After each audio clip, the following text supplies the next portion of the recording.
महर्षि वेदव्यास जी ने 17 पुराणों की रचना की। कितने? 17 पुराणों की। सबसे बड़ा काव्य महाभारत की रचना की, जिसको पंचम वेद कहा गया।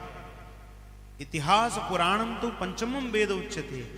इतिहास का सबसे बड़ा ग्रंथ महाभारत माना गया। फिर भी वेदव्यास जी की चिंता दूर नहीं हुई। मन में ऐसा है कि कुछ करना बाकी रह गया है, चिंतित हैं, व्याकुल हैं। मन बार बार कह रहा है कि वेदव्यास जी, जिस लिए धरा पर आगमन हुआ था वह कारण छूट रहा है। तब नारद जी ने आकर के उस चिंता को दूर किया। नारद जी ने कहा कि वेदव्यास जी, आपके मन में यह चिंता इसलिए हो रही है क्योंकि आपने महाभारत में अपने परिवार को तो खूब गाया है। भगवान ने किस प्रकार किसको मारा है, किस युक्ति से मारा, ये तो खूब गाया है, लेकिन भगवान ने किस प्रकार किसको दुलारा है, ये आज तक आपने नहीं गाया है। हाँ?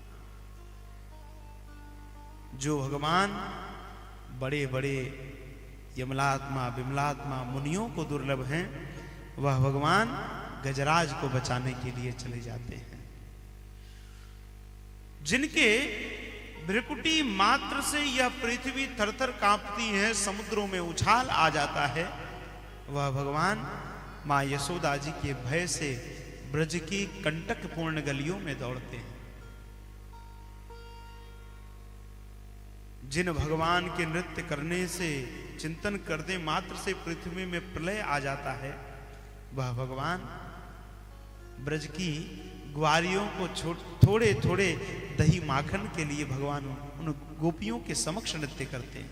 ताही अहीर की छो हरिया, छछिया भरी छाछ पे नाच नचावे। तब जाकर के वेदव्यास जी ने श्रीमद् भागवत महापुराण की रचना की, जिसमें भगवान के भक्तों के जस को गाया। तब जाकर उनकी चिंता दूर हुई। गुरुदेव ने कह दिया, हे नाभादास, यदि तुम भवसागर से पार जाना चाहते हो तो केवल और केवल भगवान के प्रिय पार्षदों का, प्रिय भक्तों का जस गाओ। और देखिए आश्चर्य की बात, श्री नाभादास गोस्वामी जी ने जब भगवान के 16 प्रिय पार्षदों की चर्चा की,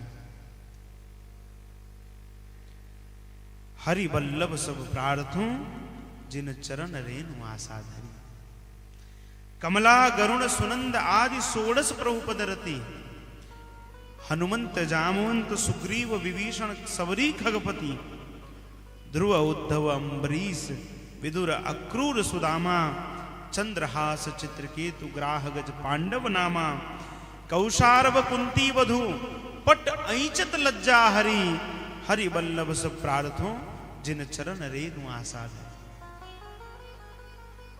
अर्थात कमला अर्थात लक्ष्मी जी की वंदना की, गरुण अर्थात गरुण जी है ही है, सुनंद जी की वंदना की, सुनंद आदि 16 पार्षदों की चर्चा की। अब यहीं पर देखिए आश्चर्य, जब रामायण कालीन भक्तों की चर्चा आई तो सबसे पहला नाम श्री नाभादास गोस्वामी जी हमारे हनुमान जी महाराज का लिख रहे हैं। हनुमंत जामवंत सुग्रीव विभीषण सबरी खगपति, सबसे पहली चर्चा हमारे श्री हनुमान जी महाराज की है। फिर जामवंत जी की चर्चा की, सुग्रीव जी की चर्चा की, विभीषण जी की चर्चा की, खगपति अर्थात जटायु जी की चर्चा की, ध्रुव जी की चर्चा, उद्धव जी की चर्चा, अम्बरीश जी की चर्चा, विदुर जी की, अक्रूर जी की, सुदामा जी की चर्चा की, चंद्रहास जी की चर्चा की, चित्रकेतु की, ग्राह, गज, पांचों पांडवों की और फिर द्रौपदी जी की चर्चा की है। इन सब की चर्चा है, सभी भक्तों को प्रणाम करते हैं। लेकिन जब रामायण कालीन भक्तों की चर्चा आई है तो सबसे पहली चर्चा श्री नाभादास गोस्वामी जी हमारे श्री हनुमान जी महाराज की कर रहे हैं।